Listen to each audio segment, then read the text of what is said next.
ये आकाशवाणी है। प्रस्तुत है लौह पुरुष सरदार वल्लभ भाई पटेल के कृतित्व के कुछ पहलुओं पर केंद्रित विशेष रूपक एकता के वास्तुकार। लेखक सुशील कुमार गौतम। प्रस्तुतकर्ता मनोज माइंडकर। एक है अपनी जमीन, एक है अपना गगन,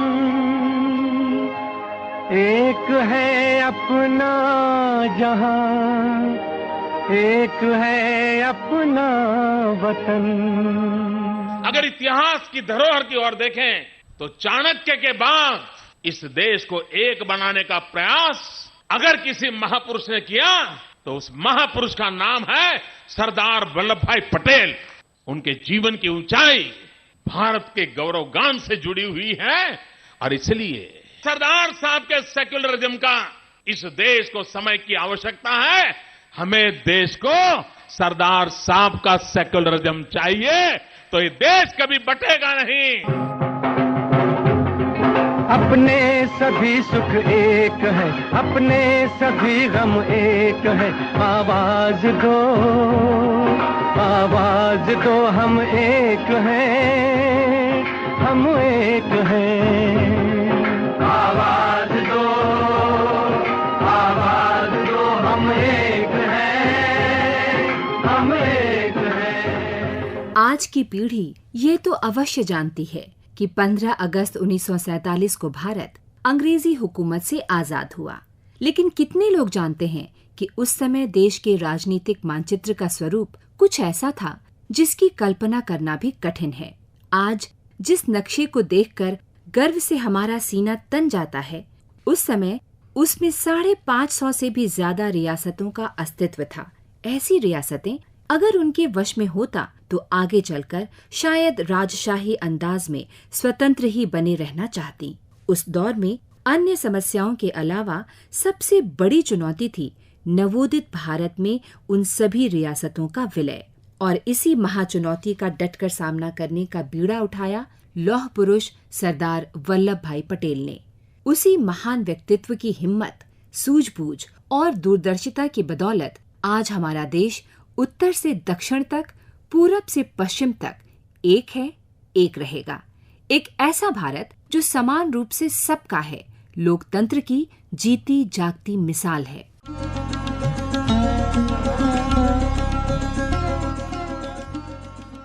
भारतीय स्वतंत्रता आंदोलन से पराजित ब्रिटिश हुकूमत भारत को आजादी देने के लिए मजबूर हो चुकी थी।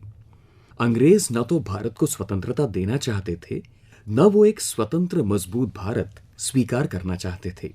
अपनी हार का बदला लेने के लिए अंग्रेजों ने एक ऐसा कुचक्र रचा कि भारत का उदय विशाल राष्ट्र के रूप में न हो सके।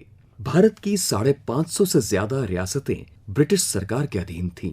ब्रिटिश सरकार ने भारत की आजादी के साथ इन रियासतों को ये अधिकार देने का निर्णय किया कि वो भारत में अपना विलय करें या न करें। इतना ही नहीं, कुछ अंग्रेजों ने इन रियासतों को प्रेरणा भी दी कि वो अपना स्वतंत्र अस्तित्व बनाए रखें। आजादी के साथ उत्पन्न भारत की ये ऐसी उलझी समस्या थी कि इसका हल कोई सामर्थ्यवान और दूरदर्शी नेता ही कर सकता था। ऐसा नेता जो राजाओं और नवाबों को समझा सके, देश की एकता के लिए उन्हें कायल कर सके, जो रियासतें अहंकार से ग्रस्त हों, नासमझी दिखाएं और भारत की एकता के खिलाफ हों, उन्हें विलय के लिए मजबूर कर सके। ऐसी योग्यता रखने वाले एकमात्र नेता थे सरदार वल्लभ भाई पटेल।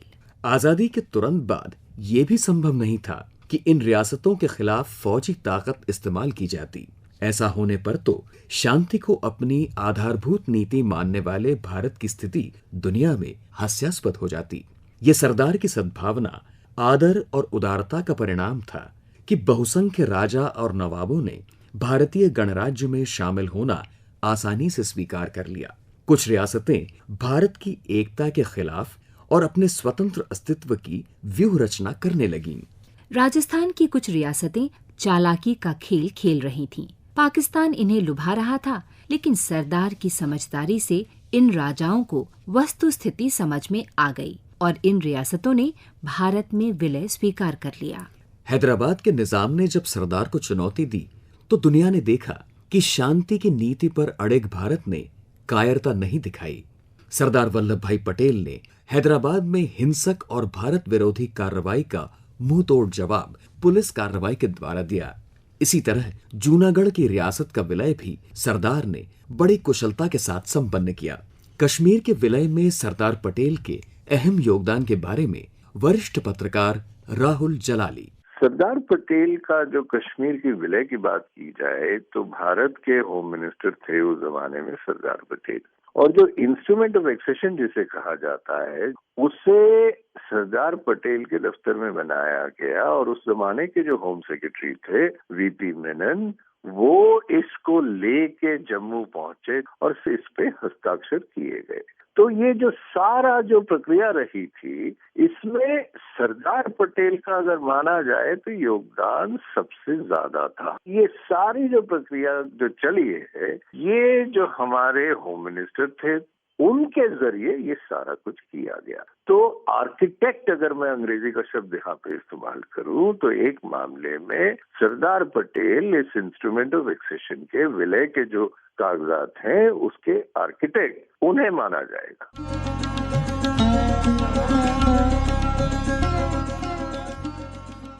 रियासतों का भारत में विलय कर इस देश को विशाल आकार देने का कार्य सरदार पटेल ने पूरा किया। इस कठिन कार्य को सफलता से संपन्न करने के लिए असीम धैर्य, राजनैतिक कुशलता, उदारता तथा दृढ़ता की आवश्यकता थी। सरदार पटेल ने अपने इन गुणों का सफल प्रयोग किया। चाणक्य और चंद्रगुप्त के बाद दुनिया के नक्शे पर एक बार फिर विशाल भारत का जन्म हुआ। भारत के इस नए रूप के शिल्पी थे सरदार पटेल। प्रोफेसर पुष्पेश पंत सरदार पटेल की चाणक्य से की जाती तुलना का विश्लेषण करते हैं।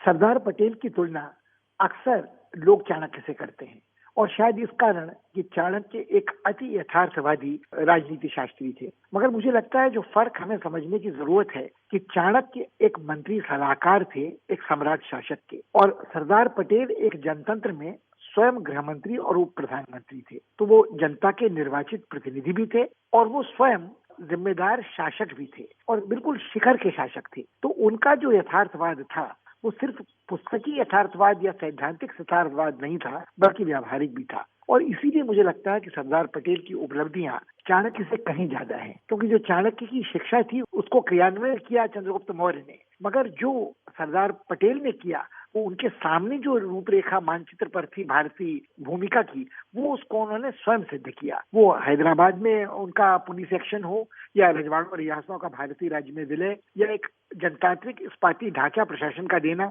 मुझे लगता है ये सारी बातें ऐसी हैं जो सरदार पटेल को यदि हम देखें तो आधुनिक भारत के निर्माताओं में शायद सर्वोपरि स्थान दिलाती।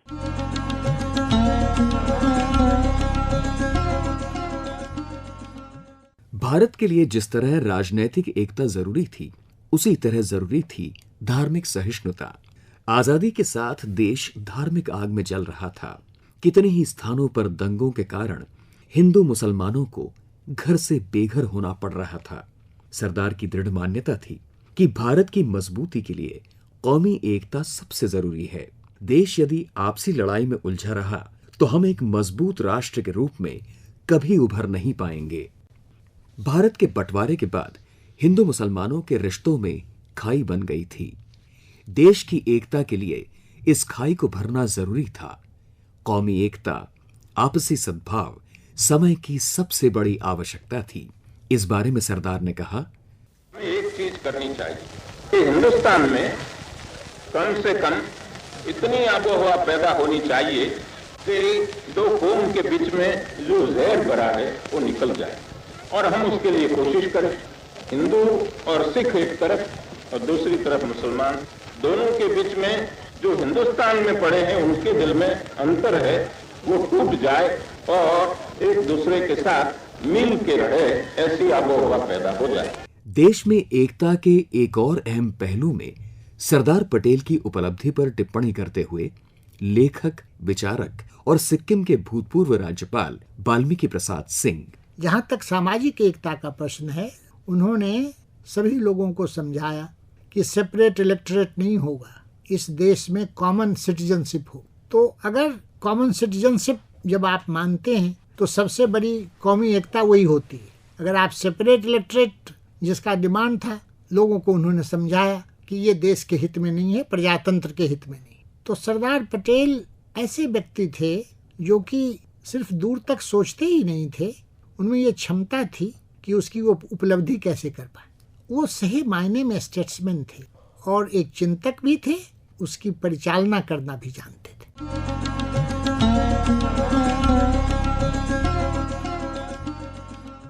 स्वतंत्रता के साथ देश सांप्रदायिक दंगों की आग में जल रहा था। लाखों लोग बेघर-बार हो चुके थे। इन विस्थापितों के सर पर फूस का छप्पर तक नहीं था। ऐसी परिस्थितियों में शांति बनाए रखना बहुत कठिन काम था, लेकिन इन समस्याओं को हल करने के लिए शांति बहुत आवश्यक थी। देश की प्रगति के लिए भी शांति जरूरी थी। इस कठिन समय में शांति बनाए रखने के लिए गृह मंत्री के रूप में सरदार ने सांप्रदायिक संगठनों के विरुद्ध कड़ी कार्रवाई की। देश में कौमी एकता और अमन बनाए रखने में सरदार पटेल की अतुलनीय भूमिका पर प्रकाश डालते हुए वरिष्ठ पत्रकार राहुल जलाली, बहुत जो बड़ा एक योगदान सरदार पटेल का रहा है, वो जहाँ तक कौमी एकता का सवाल है उसे बरकरार रखने का है। क्योंकि देखिए, जब आजादी हुई हमारी, आपके जिस किस्म से एक कत्लो गैरत की जो एक हवा फैली हुई थी हमारे पूरे सब कॉन्टिनेंट में, सरदार पटेल तब के गृह मंत्री थे और ये सारे को रोकने में सरदार पटेल का रवैया बिल्कुल साफ था कि देश जो है ये हर एक मजहब का देश है और इसमें कोई किसी मजहब के खिलाफ नहीं जा सकेगा।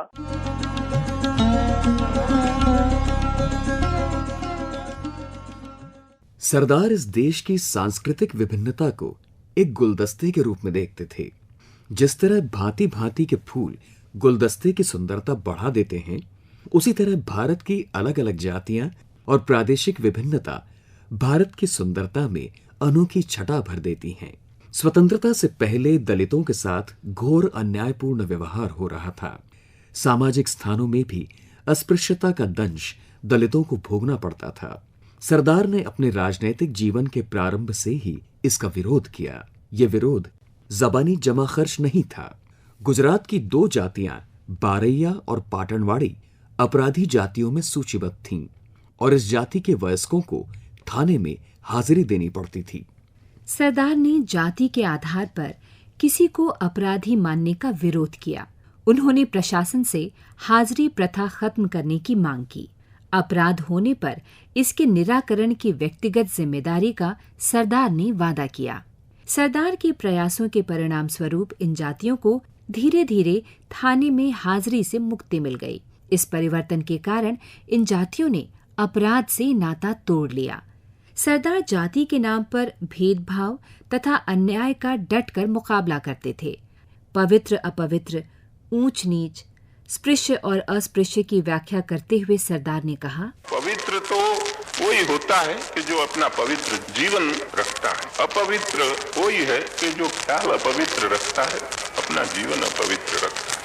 तो न कोई हमारे में न कोई स्पृश्य होना चाहिए, न अस्पृश्य होना चाहिए। सभी एक समान है, कोई न ऊंच है न कोई नीच है। लौह पुरुष के व्यक्तित्व और कृतित्व को संक्षेप में उजागर करते हुए इतिहासकार रोहित वांचू, कई कारण हैं जिसकी वजह से उन्हें लौह पुरुष कहते हैं, पर जो बिल्कुल निर्विवाद है वो ये है कि उन्होंने हर प्रकार से प्रयत्न किया, प्रोत्साहित किया, उन्हें प्रभावित किया, उन्हें सरकार की तरफ से आश्वासन दिए ताकि वो भारत में अपने राज्यों का विलय कर दें।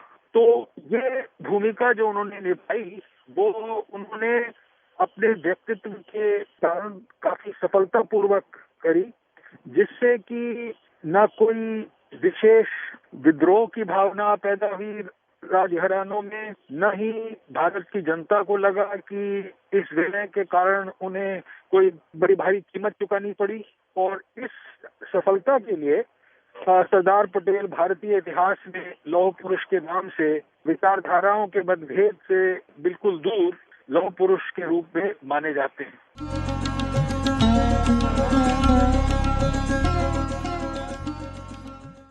सरदार कर्मठ नेता थे। वो कहने में कम, करने में ज्यादा विश्वास रखते थे। राजनैतिक जीवन प्रारंभ करने से पहले वो एक सफल वकील के रूप में प्रसिद्ध हो चुके थे। कोट पैंट पहनने वाले, ब्रिज खेल और क्लब के शौकीन सरदार ने राजनीति में प्रवेश अहमदाबाद की म्यूनिसिपैलिटी से किया। उन दिनों उस इलाके में प्लेग फैला हुआ था। प्लेग फैलने का एक मुख्य कारण था गंदगी। संभ्रांत बस्तियों में तो साफ सफाई थी, परेशानी गरीबों की बस्ती में थी। सरदार ने गरीबों की गंदी बस्तियों की सफाई के लिए स्वयं कमर कसी। यद्यपि एक बार वो इस खतरनाक बीमारी के शिकार हो चुके थे, आम जनता इसके डर से बस्तियां खाली कर देती थी, पर सरदार भय के शिकार होने वाले व्यक्ति नहीं थे। इसी तरह कुछ वर्ष बाद नगर में बाढ़ की भयंकर स्थिति उत्पन्न होने पर वो बरसते पानी में लगातार लोगों की सहायता करते रहे। सरदार पटेल राजनीतिक रूप से खेड़ा जिले के कृषक आंदोलन के साथ सक्रिय हुए। गुजरात ने कुछ समय पहले बाढ़ की विभीषिका झेली थी। इस बाढ़ ने न केवल किसानों की फसल चौपट कर दी थी, बल्कि पशुओं के चारे को भी समाप्त कर दिया था। सरकारी कानून के मुताबिक सूखे से फसल नष्ट होने पर तो लगान की छूट का प्रावधान था, पर वर्षा से फसल नष्ट होने पर किसी भी तरह की रियायत का प्रावधान नहीं था। किसानों की इस लड़ाई को लड़ने की जिम्मेदारी सरदार वल्लभ भाई के कंधों पर रखी गई।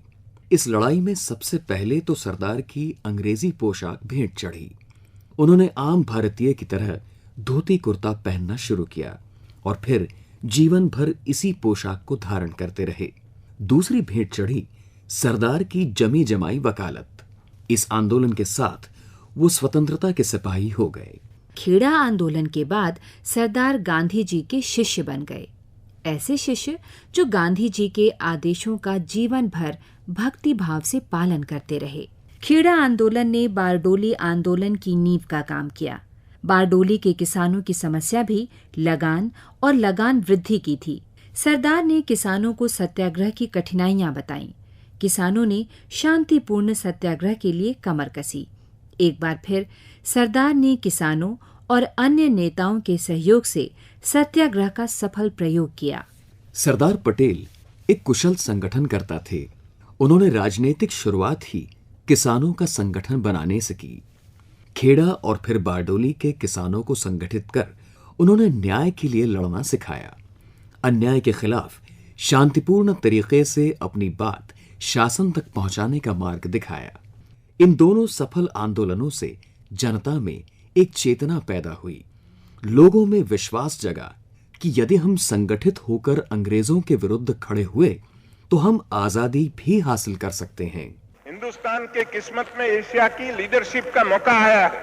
यदि ये मौका न गुमाना हो तो उस मौका के लिए, इस लीडरशिप के लिए लियाकत चाहिए। आजादी के साथ सरदार का सपना था कि भारत एशिया में एक शक्ति के रूप में उभरे। उनका दृढ़ मत था कि जब तक भारत औद्योगिक रूप से अपने पैरों पर खड़ा नहीं होगा, तब तक शक्तिशाली भारत का उनका सपना सच नहीं होगा। कहते हैं कि गोश्त लो, जरा धीमे पैदा करो, थोड़ा चलो, हड़ताल करो। इस प्रकार का काम करने से तो न मजदूरों का काम होगा न हमारा होगा। और कहेंगे कि बंदर के पास एक हीरा हाथ में आया, एक जुएल हाथ में आया, तो बंदर ने देखा कि कोई फल है, दांत में पकड़ के खाने लगा, तोड़ने लगा। तो हीरा तो था, माणिक था, लेकिन बंदर के हाथ में आया तो दांत में पकड़ के तोड़ के फेंक दिया, वो पत्थर समझ के। लेकिन कोई जवेरी का हाथ में आया होता तो उसका दाम होता। इस प्रकार हमारे हाथ में स्वराज तो आके पड़ा है, लेकिन हम बंदर होके उसको दांत में पकड़ के फेंक देंगे तो पागल बन जाएंगे, उससे हमको फायदा नहीं होगा। तो हमारा काम तो पूरा हो गया। हमने तो एक परदेसी हुकूमत को हटाने के लिए एक ठेका लिया था कि एक जिंदगी में इतना काम करना है। हमारी जिंदगी पूरी होने के लिए समय आया, हमने पूरा किया। लेकिन बोझ तो ये नौजवानों के ऊपर पड़ने वाले हैं जो कहते हैं कि हमारी लीडरशिप पुरवार हो गई। लेकिन ये बोझ उठाओ, नहीं तो आप भी मर जाओगे, मजदूर भी मर जाएंगे, हिंदुस्तान मर जाएगा। इस प्रकार का काम नहीं करना चाहिए। तो हमें जिम्मेवारी से काम करना हो तो ये मुल्क में ज्यादा धन किस तरह से पैदा हो, वो मौका आज है। तब तो हम ज्यादा अच्छा आर्मी रख सकेंगे और दुनिया में कोई भी मुल्क का मुकाबला करने के लिए हमारे तैयारी करनी हो तो इस तरह से काम चलाना पड़ेगा। भारत अंग्रेजी शासन में हुए बंगाल के अकाल को भूला नहीं था। देश में अब भी अनाज की कमी थी, कृषि के विकास की जरूरत थी। खाद्यान्न में आत्मनिर्भरता भारत के लिए परम आवश्यक थी। देश में अनाज की कमी के कारण भारत को अनाज विदेशों से खरीदना पड़ रहा था। भारत के सीमित आर्थिक साधनों के लिए यह बड़ा बोझ था। विकास और आम जनता की हितकारी योजनाओं के लिए साधनों की कमी थी। इस कमी को कृषि विकास के द्वारा दूर किया जा सकता था। सरदार ने किसानों से आह्वान किया कि वो भारत को अनाज में आत्मनिर्भर बनाएं। आप जानते हैं कि हमारे मुल्क में खुराक की कमी है। खुराक प्रदेश से लाना पड़ता है। यदि हमें सारा जो हमारा खुराक वो प्रदेश से लाना पड़े ज्यादातर, तो उसमें बहुत हमें पैसा खर्च करना पड़ता है। उसके लिए हमको बहुत दाम देना पड़ता है और जहाँ से हम खुराक लाते हैं हमारे पास बहुत ज्यादा दाम लेते हैं। अपने मुल्क में जो दाम, जो मूल्य है, जो कीमत है, उससे ज्यादा 10 गुना 20 गुना दाम देना पड़ता है। वो काम हमारे लिए खतरनाक है। सरदार पटेल के कृतित्व के एक दुर्लभ पहलू का उल्लेख करते हैं संविधानविद और राज्यसभा के पूर्व महासचिव डॉक्टर योगेंद्र नारायण। भारत में जो प्रशासन था उसको क्या नया रूप दिया जाए और उसको कैसे ऐसा चलाया जाए कि कोई व्यवधान ना पैदा हो। अंग्रेज़ों से इंडिया में पावर ट्रांसफर हो रही थी, तो प्रशासन कैसे कायम रखा जाए जिससे कि उसमें कोई व्यवधान ना हो। और ये सरदार पटेल का ही निर्णय था कि अगर आईसीएस हट गया तो ठीक है, पर हम उसी आईसीएस के ऑफिसर्स को हम रखेंगे और उसी के अनुरूप एक सेवा बनाएंगे जो इंडियन एडमिनिस्ट्रेटिव सर्विस है। और उन्होंने ढांचा भी वही रखा प्रशासन का। ज़िला मजिस्ट्रेट का ढांचा है, आपके नीचे सब डिविजन्स का ढांचा है, जो अंग्रेज़ लोग छोड़ गए थे क्योंकि वो ये नहीं चाहते थे कोई व्यवधान हो कोई। तो एक ये भी एक बड़ी फिलोसफिकल और स्ट्रॉन्ग कंसेप्ट था जिसका असर अब हम देख रहे हैं, क्योंकि जो प्रशासन हमारे यहाँ चल रहा है, एक ढांचा बना हुआ है, उसी ढांचे के अनुसार हमारी प्रगति हुई है और हमारा जो ग्रॉस डोमेस्टिक प्रोडक्ट है यानी कि जो उत्पादन हुआ है वो बढ़ा है। हमारे यहाँ बेरोजगारी कम हुई है, हमारे यहाँ उद्योग लगे हैं। ऐसी सिविल सर्विस ने बिना किसी भेदभाव से उसी सर्विस को कायम रख के उन्होंने किया है।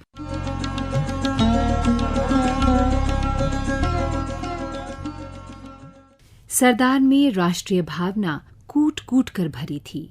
वो प्रादेशिक और क्षेत्रवाद की भावना को देश हित में नहीं मानते थे। वो जानते थे कि क्षेत्रीयता भारत में आम नागरिक के जीवन को कठिन बना देगी। भारत के ही नागरिकों में एक दूसरे के प्रति वैर भाव उत्पन्न होगा। ये भावना देश की एकता को कमजोर करेगी। क्षेत्रवाद में बंटकर भारत मजबूत राष्ट्र नहीं बन सकेगा। आज हमारे में एक भावना पैदा हुई है जो हमको बहुत बड़ी खतरे में डालने की चीज है। वो ये है कि आज बंगाली में ये भावना हो गई कि Bengal for the Bengalis, Maharashtra for the Maharashtrians, Madras for the Madrasis. इस प्रकार का जो भाव प्रांतीय हो गया है उसमें से राष्ट्रीय भावना का खून होता है, या तो उसको एक प्रकार का पश्चाघात लगता है, तो आस्ते आस्ते आस्ते आस्ते उसको नुकसान होता है और फिर उसमें से आगे जहर बढ़ता है। सरदार देश की सुरक्षा के प्रति बेहद गंभीर थे। वो ये भली भांति समझते थे कि सुरक्षा के लिए भारत को एक सशक्त सेना की आवश्यकता है। सेना की जरूरतों के प्रति वो गंभीर थे। सरदार का देश प्रेम केवल आदर्शों के स्वप्नों पर आधारित नहीं था। वो अंतर्राष्ट्रीय कुटिलताओं और खतरों को भली भांति समझते थे। देश की सुरक्षा के लिए सेना के साजो सामान देश में ही बने, ऐसी उनकी कल्पना थी। वो जानते थे कि आयुधों के निर्माण के लिए बड़े उद्योगों की आवश्यकता पड़ेगी, तकनीकी कौशल और ज्ञान की आवश्यकता होगी। उस समय इन सभी साधनों की कमी थी। कमियों के बावजूद वो इस दिशा में गंभीर प्रयास आवश्यक मानते थे। हमारे मुल्क में हमें आजादी हजम करनी हो तो बड़े पैमाने पर अच्छा हमारा फौज का सामान होना चाहिए। हमारी आर्मी, हमारी नेवी और हमारी हवाई शक्ति, एयरफोर्स, ये तीनों का काफी मजबूत इंतजाम हमारे पास होना चाहिए। लेकिन ये न हो तो आजाद हिंदुस्तान आज की हालत में खड़ा नहीं रह सकता। तो ये हमें कबूल करना पड़ेंगे कि हम लोग बहुत पीछे हैं। उस जमाने के वैश्विक परिप्रेक्ष्य में भारत की अखंडता को कायम रखना किसकी बदौलत संभव हुआ, बताते हैं लेखक, विचारक और सिक्किम के पूर्व राज्यपाल वाल्मीकि प्रसाद सिंह। 1945 के बाद 10 वर्षों में, 15 वर्षों में एशिया, अफ्रीका और लैटिन अमेरिका में लगभग 100 देश आजाद हुए और हर जगह डेमोक्रेसी का रूल होना था, 1 पर्सन 1 वोट होना था, लेकिन बिखर गया। बहुत सारे देश बिखर गए, साउथ एशिया में भी बिखरे और अन्य जगहों में भी बिखरे, अफ्रीका में भी। और मेरा ये मानना है कि जिन राज्यों में, जिन देशों में बिखराव आया उसको सरदार पटेल नहीं था।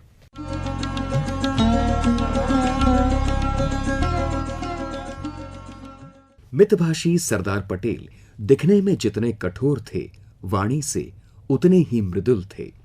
वो निर्भीक, कर्मठ और अनुशासन प्रिय थे। देश के किसी भी वर्ग से भेदभाव के वो कट्टर विरोधी थे। दलितों के उत्थान तथा बराबरी के लिए कृत संकल्प थे। देश की प्रगति के लिए समर्पित थे। वो देश से असीम प्रेम रखते थे। भारत की एकता और मजबूती उनके जीवन का उद्देश्य था। लोग उन्हें अपने युग का बिस्मार्क और कौटिल्य कहते थे। सरदार वल्लभ भाई पटेल भारत के स्वतंत्रता सेनानियों में अद्वितीय स्थान रखते हैं। रियासतों के भारत में विलय के उनके योगदान को ये देश कभी विस्मृत नहीं कर सकेगा और भारतीय इतिहास में उनका महत्वपूर्ण योगदान सदैव प्रकाश पुंज की भांति दमकता रहेगा। आज के संदर्भ में सरदार पटेल के आदर्शों और विचारों की सार्थकता पर प्रोफेसर पुष्पेश पंत मानते हैं। मुझे लगता है कि सरदार पटेल आज उतना ही सार्थक हैं और उनके संदर्भ में सटीक बैठते हैं जितना उस समय जब वो भारत के उप प्रधानमंत्री और गृह मंत्री थे। आज भी भारत को समधर्म भाव के साथ आगे बढ़ना है, समावेशी विकास की बात करनी है। और मुझे लगता है जब भी हम बात करते हैं ग्रामीण भारत की और शहरी भारत की, तो अनायास सरदार पटेल याद आते हैं, जिनकी राजनीतिक जीवन की शुरुआत किसान नेता के रूप में हुई थी। उनके अपने जीवन में कहीं ये खाई नहीं थी देहात की और शहर की, आधुनिकता की और परंपरा की। तो मुझे लगता है जिस समन्वय की आज जरूरत भारत को है, और जब हम भारत के विचार की बात करते हैं, आइडिया ऑफ इंडिया की बात करते हैं, मुझे लगता है देशी संस्कार वाली जो बात है वो सरदार पटेल के साथ अभिन्न रूप से जुड़ी है। और सरदार पटेल की सार्थकता, उनकी जरूरत आज भी भारत में बची हुई है।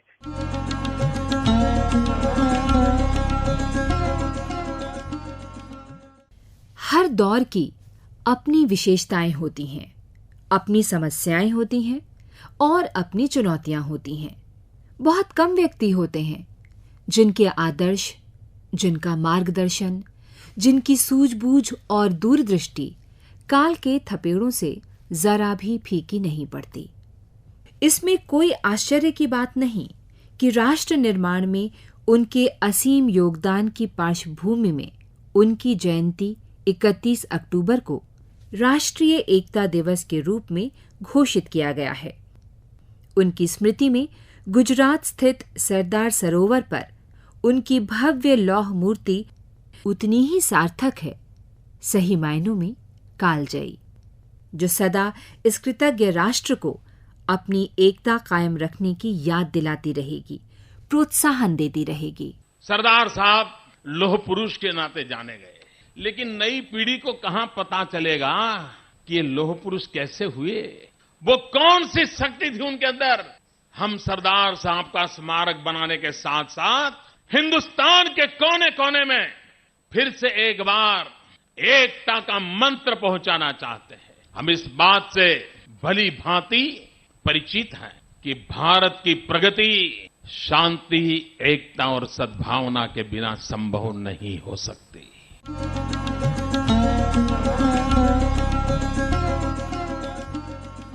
एकता के वास्तुकार लौह पुरुष सरदार वल्लभ भाई पटेल के कृतित्व के कुछ पहलुओं पर केंद्रित ये विशेष रूपक अभी आपने सुना। आलेख सुशील कुमार गौतम, वाचक स्वर राष्ट्रीय त्रिवेदी और मनोज माइंडकर, प्रस्तुति सहयोग सदन, प्रस्तुतकर्ता मनोज माइंडकर। केंद्रीय हिंदी रूपक एकांश द्वारा तैयार ये कार्यक्रम आकाशवाणी दिल्ली से प्रसारित किया गया।